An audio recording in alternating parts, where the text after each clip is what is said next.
Hi guys, it's time for my massive birthday book haul. I also have this whole stack of books right here. I originally intended to do 27 books for my 27th birthday that just passed a day ago, but I got a little bit away from myself and ended up buying much more than 27. So we're gonna do the original 27 and then I'm just gonna keep on going. So this is just gonna be a massive birthday book haul, which honestly is just the vibe. I've officially reached the time in my life where I basically spend my spending money on hobbies, crafts, books, markers, pens.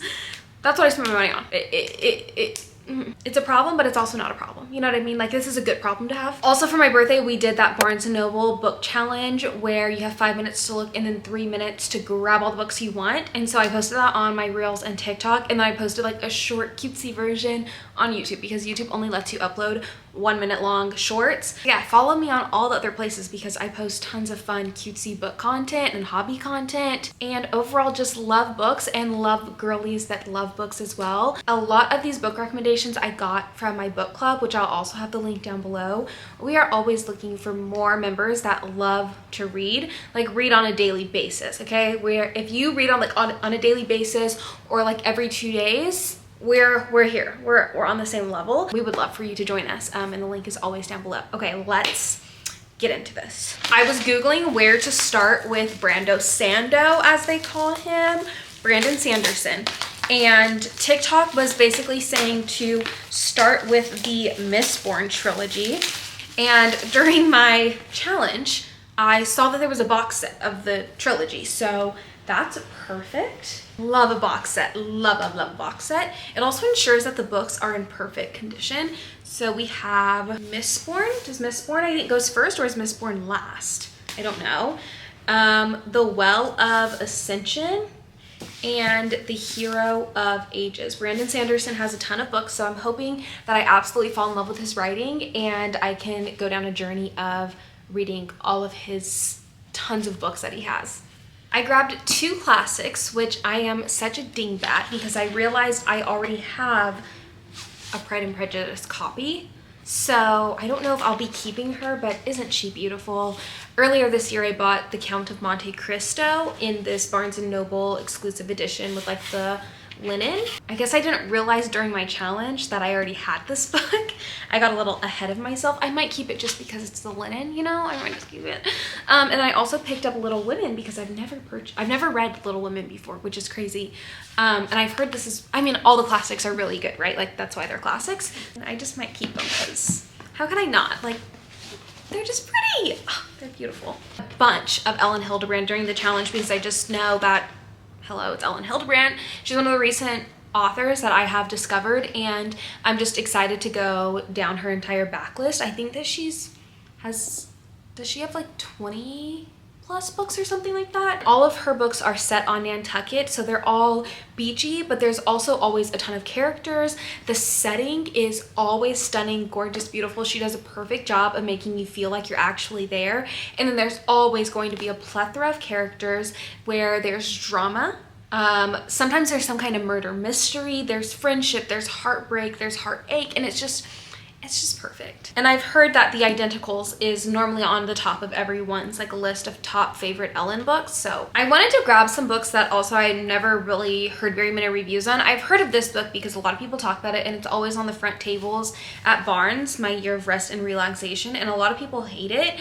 But I felt like I might like it because sometimes I like kind of wonky, wacky stories. Like, I think it can be kind of a vibe. And normally in books like this, we're following a main character who, I don't want to use the word quirky because I feel like quirky kind of has a bad connotation around it now, but just kind of a wacky character. We'll see how I feel. Beautiful World, Where Are You by Sally Rooney. I really liked Normal People by Sally Rooney, and so I thought, let's pick up something else by her. And I actually don't even know if I've ever seen or heard of this book. I normally just hear about Conversations with Friends and Normal People, and this was written in 2021. But you know what this reminded me of? My eyes were drawn to this because this cover to me gives very much, it's 2010, it's 2009, it's 2011, and John Green has just written a new book. And the girlies cannot wait to get their hands on it. Like, this cover, for some reason, just gives me that vibe. My Last Innocent Year. There's something wrong with me. You could say it's my trauma, but this title, My Last Innocent Year, just instantly I was drawn to it. I'm always drawn to stories and songs that talk about a girl who got her innocence stripped away from her by the adults in her life, putting her in a position she should have never been in, or doing something to her, or allowing her to see something she shouldn't have seen. And as an adult, you realize like that was my innocence being stripped away. So I'm always drawn to music and stories like that. But I don't know if I've read a book that's actually about that. Off the top of my head, I do kind of think about Long Shot by Kennedy Ryan. It's a huge trigger warning for domestic violence, but in that book you do get themes of young girls' innocence being stripped away and them not realizing it until they're older and then put into a situation where there's domestic violence involved, and they're like, oh yeah, I remember when I was younger, da da da da, when it's like, yeah, a 7-year-old girl should never have to see that, and that is your innocence being stripped away by the people that are supposed to protect you. So I'm hoping that this book, you know, dives deeper into that in some way. I'm not even really fully sure what it's about. So her professor, her writing professor, a man who makes her feel seen, beautiful, talented, the woman she longs to become. As their relationship deepens, Isabella discovers the dark truth of what it means to be an adult. Yeah, I feel like that one is going to hit. I'm crazy. The Goldfinch by Donna Tartt. Guys, why? This book, first of all, is massive, almost 800 pages. Theo Decker survives a car accident that kills his mother. His father abandons him and is later taken in by a really wealthy family. And it says that he clings to the one thing that reminds him of her, his mom, a small, mysteriously captivating painting that has come into his possession. As an adult, Theo moves easily between the antique store where he works, the drawing rooms of the rich, and the underworld of art. He is alienated, unmoored, and in love, and drawn inexplorably by the power of that painting into a narrowing, dangerous circle. A winner of the Pulitzer Prize, so I'm excited. That was one bag down. We have more Ellen. Troubles in Paradise. This one is part of a series. I think this is the Paradise series. I'm not, don't quote me on that. I'm not sure. I wish they had the other 2 books, but they didn't. So I ended up ordering them on Amazon. And then this is during the challenge. So I just grabbed all of the Ellen books on the shelves that I didn't already have because I know I'm going to read all of them regardless. The Beach Club, Beautiful Day. And again, I don't know what any of these are about. I just kind of like to go into it blind. I just check on Goodreads to make sure they're not part of a series. And then I just jump in because it's so fun that way.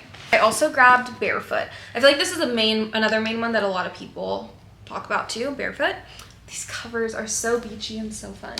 Have I finished reading Red Rising? No. Did I grab the next 2 books? I'm hoping that these are the next 2 books because, again, grabbed these during the challenge and I was just like, throw them in the cart. And I heard that this sci-fi world is so intricate and deep and all-encompassing that I cannot wait to just dive into these. I have been reading so many. I'm trying to catch up to my reading goal, which you guys will see that video soon. So I've just been reading so many short books and listening to so many audiobooks to like try to catch up to my reading goal before the end of the year. But I just cannot wait. It makes me ache and long for a fantasy world that has a lot of intricacies. Like I just want to feel like I'm living in these books. You know what I mean? So I cannot wait. Masters of Death. I will be honest, I mostly grabbed this because the color combo is stunning to me. Sometimes I don't like when books are just sprayed edges, like because it's kind of uneven. It's not like the most beautiful thing if you don't. I wish there was a design, but you know, we'll get what we can get. What sold me on this, again, because I grabbed this during my challenge, all I saw was Viola Merrick is a struggling real estate agent and a vampire. I love vampires. Twilight was one of my first loves. And so yeah, anytime I see vampire, I'm just like, obviously I gotta read it now. Okay, but now that I'm actually reading this, I don't know if I'm gonna like it. It says, but her biggest problem currently is that the house she needs to sell is haunted, the ghost haunting the mansion, which automatically normally I would not buy a book like this.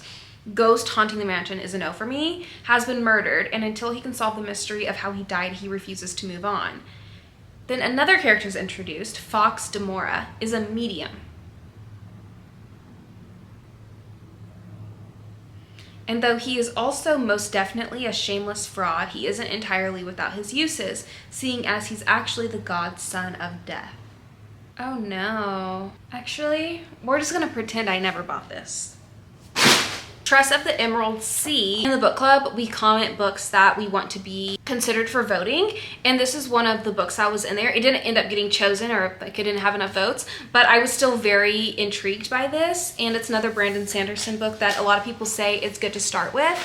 So I'll see. Also, why are his books, like the size of them are so different? Like this is a normal paperback and they're so much taller. Like that's so interesting to me. Very cool. I actually really like it, but it is just interesting.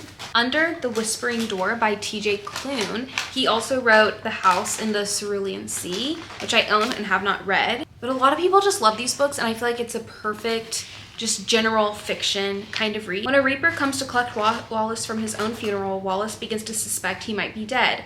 And when Hugo, the owner of a peculiar tea shop, promises to help him cross over, Wallace decides he's definitely dead. But even in death, he's not ready to abandon the life he barely lived. So when Wallace is given 1 week to cross over, he sets about living a lifetime in 7 days. That kind of reminds me a little bit of The Midnight Library. I saw Haley Pham read this in one of her recent videos, A Game of Thrones, and I don't know why didn't I think about A Game of Thrones having a book option. And correct me if I'm wrong, but I also think I heard somebody say that A Game of Thrones is pretty different from the show. I never watched the show. I maybe watched a little bit of it, but it's very, you know, it's very spicy show. So I was like, I think I'm gonna pass on that, but I heard the book is not spicy. I might be wrong in that, but I think that's what I heard. It's not spicy. I'm excited about that. Is this gonna fall over? I hope not. We still have all these books over here and I have to pick my kids up from school.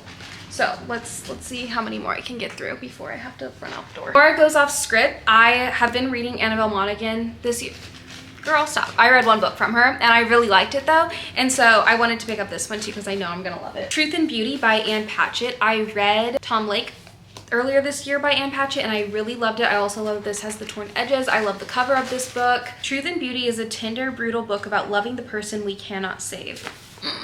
And I think this is actually a memoir, if I'm not mistaken. Yes, it's a memoir. Oh, I'm so excited for this one. The Women by Kristen Hanna. How cool is this fun cover? I don't think the US has The Women out in paperback yet. Correct me if I'm wrong.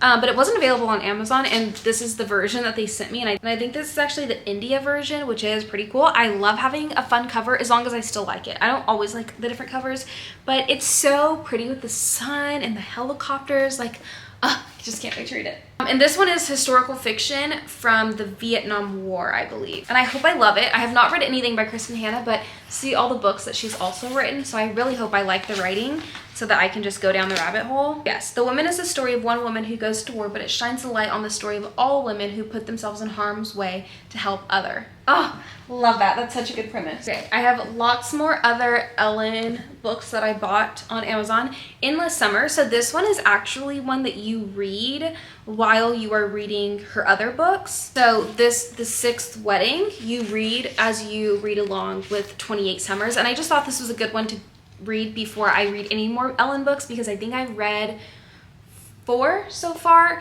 and I don't want to like have to go back too much. So cool. Okay, The Rumor. She says to read The Rumor before reading Swan Song. So I picked up this one because I've read the 3 books that come before Swan Song, but for some reason she says to also read The Rumor before Swan Song. Winter Solstice, Nantucket Nights, and then I ordered the other 2 Paradise books, Paradise Problems books. So we have What Happens in Paradise and Winter in Paradise. It's gonna be so fun to try to find space for these on my shelves.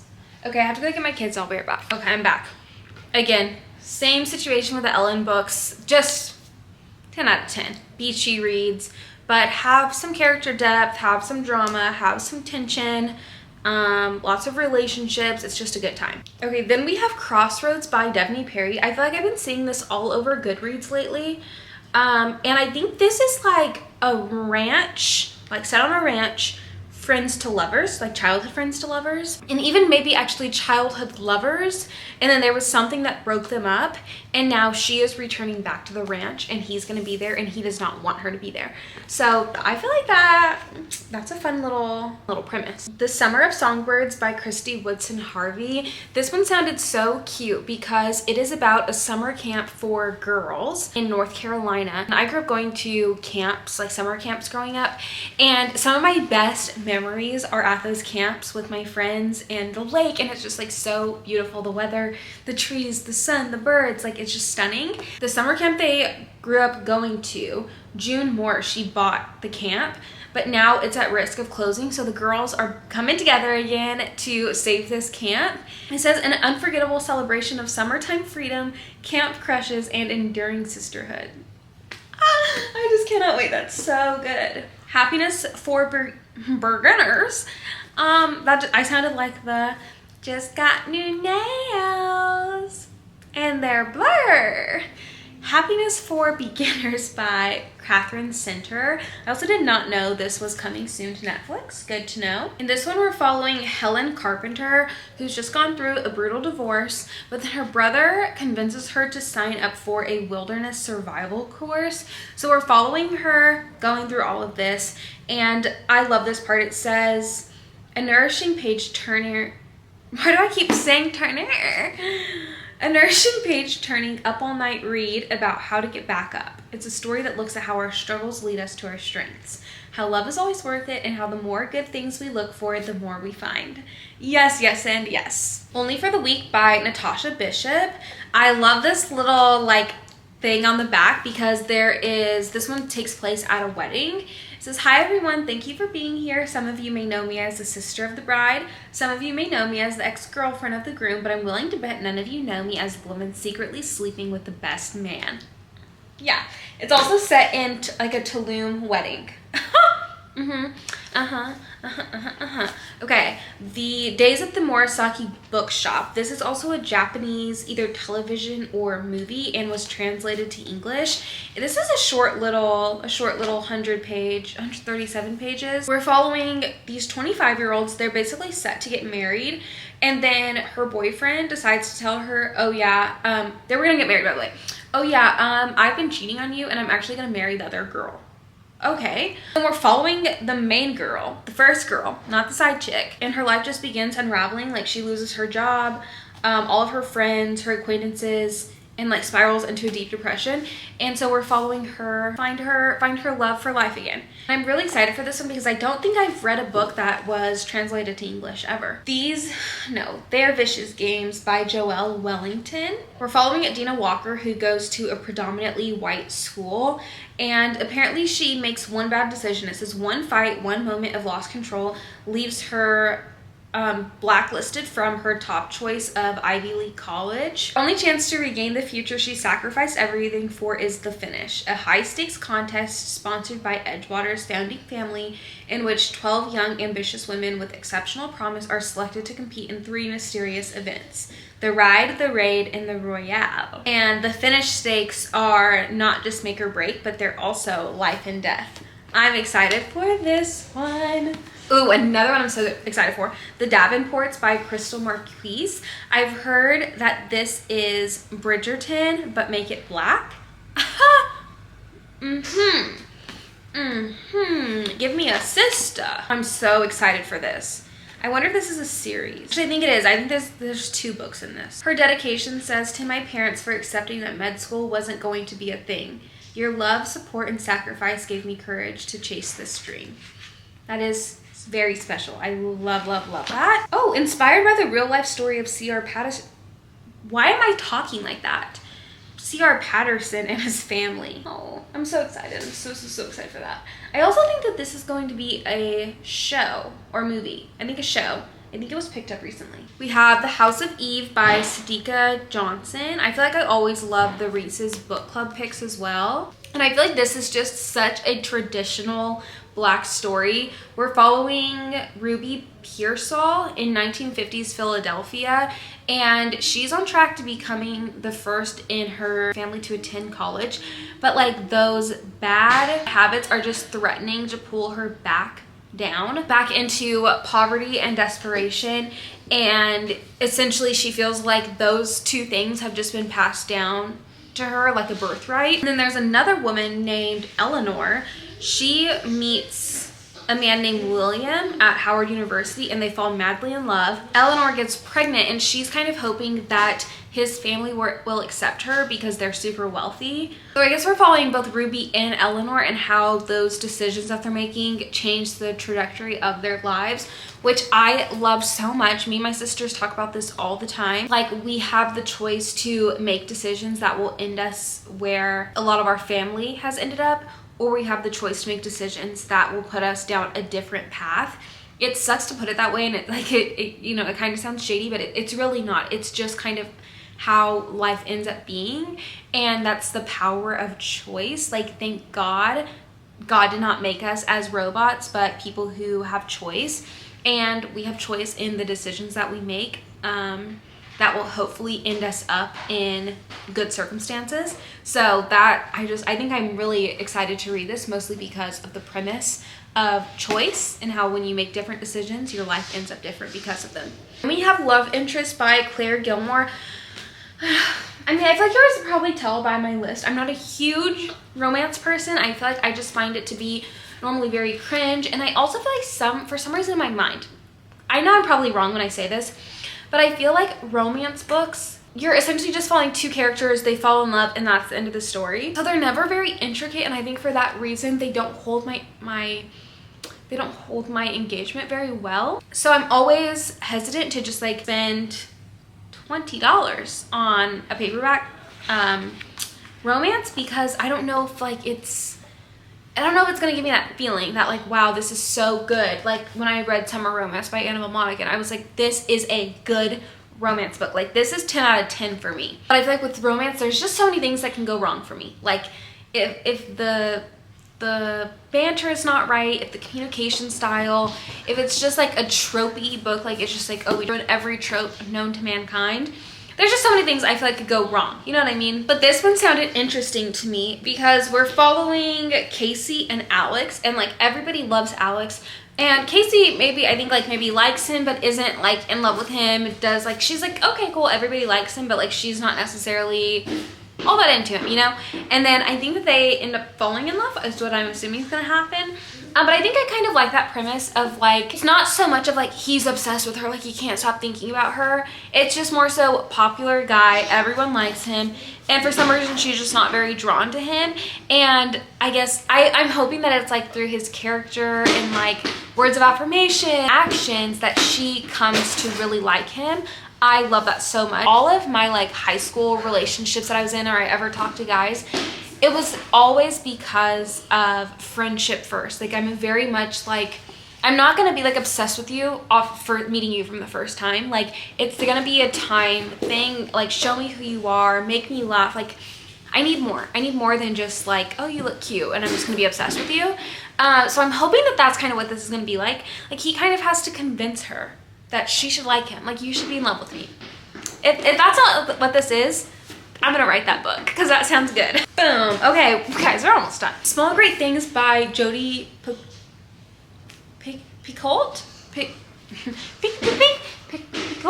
Picoult. I don't know how to say it. And this was recommended by so many girlies on TikTok Live. Also, look at that floppiness. That's perfection. This is really interesting because I feel like based on the cover, you would not know what this book is about. You know what I mean? Like, you would not have no idea.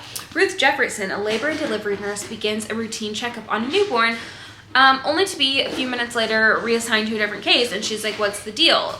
Come to find out, the parents are white supremacists and don't want Ruth, who is African American, to touch their baby. So they're like, okay. Next day, the baby goes into cardiac arrest while Ruth is in the room, and she's like, do I intervene or do I not touch the baby? Because I've been told like that's not my child, or that's not my patient.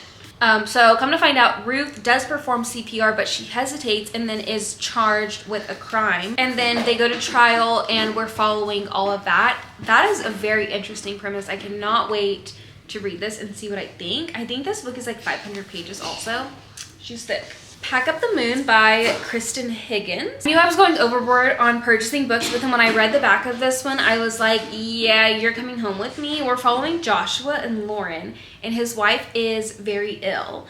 And it says that Lauren has a plan to keep her husband moving forward after she is no longer with him, a plan hidden in the letters she leaves him. In those letters, one for every month in the year after her death, Lauren leads Joshua on a journey through pain, anger, and denial. It's a journey that will take Joshua, don't touch that, babe. It's a journey that will take Joshua from his attempt at a dinner party for family and friends to get rid of their bed, from a visit with a psychic medium to a kiss with a woman who isn't Lauren. As his grief makes room for laughter and new relationships, Joshua learns Lauren's most valuable lesson. The path to happiness doesn't follow a straight line.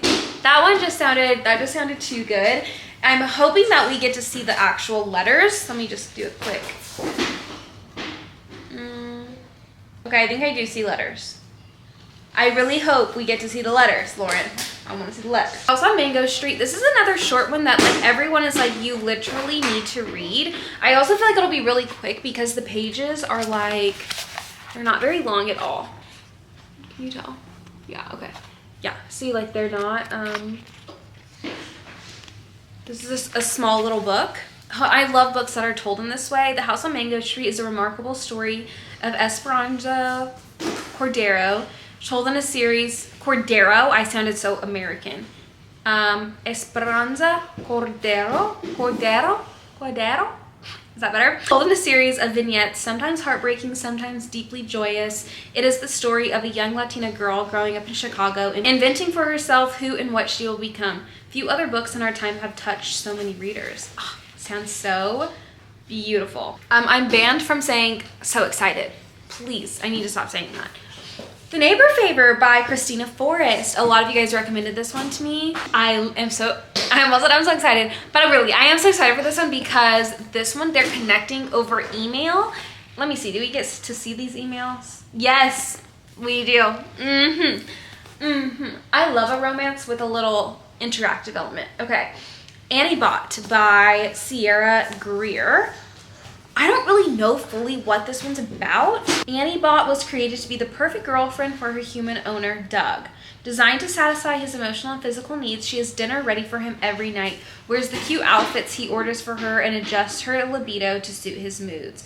True, she's not the greatest at keeping Doug's place spotless, but she's trying to please him. She's trying hard. She's learning, too. Doug says he loves that Annie's artificial intelligence makes her seem more like a real woman, but the more human Annie becomes, the less perfect she behaves. As Annie's relationship with Doug grows more intricate and difficult, she starts to wonder, does Doug really desire what he says he wants? And in such an impossible paradox, what does Annie owe herself? This sounds deep. This sounds like it's gonna be one of those ones where it's like, take it slow so you can really get what the author is trying to say. I love a good introspective book. This is actually jail time, okay? Last one, All the Colors of the Dark. I went on Goodreads when I was placing this order to see like what are the top books everyone's talking about right now. This is one of the top ones that I haven't read yet, although I did accidentally order the large print, so she will be going back to where she came from because I feel 90 years old holding this huge large print book. Although this is the exact text size I use on my Kindle, I have no business having a book this big for no reason. This is set in America 1975 as the Vietnam War is ending, but in a small town of Montclair, Missouri, girls are disappearing. I love when a synopsis still leaves more to be desired. It says, when the daughter of a wealthy family is targeted, the most unlikely hero emerges. Patch, a local boy who saves the girl, and in doing so leaves heartache in his wake. Patch and those who love him soon discover that the line between triumph and tragedy has never been finer, and that their search for answers will lead them to truths that could mean losing one another. A missing person mystery, a serial killer thriller, a love story, a unique twist on each. All the Colors of the Dark is about what lurks in the shadows of obsession and the blinding light of hope. Like that's just like the perfect synopsis. And that is the last book. Kind of cool that the stacks are equal. Like I kind of went off.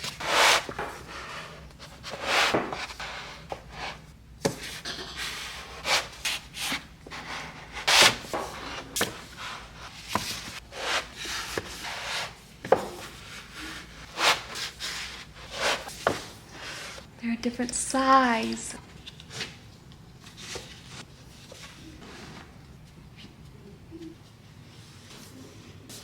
a little bit out of space. Okay guys, that's gonna be the end of today's video.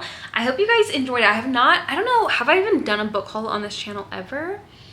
I don't know, I cannot remember. Anyway, I hope you guys enjoyed it. If you did, please subscribe.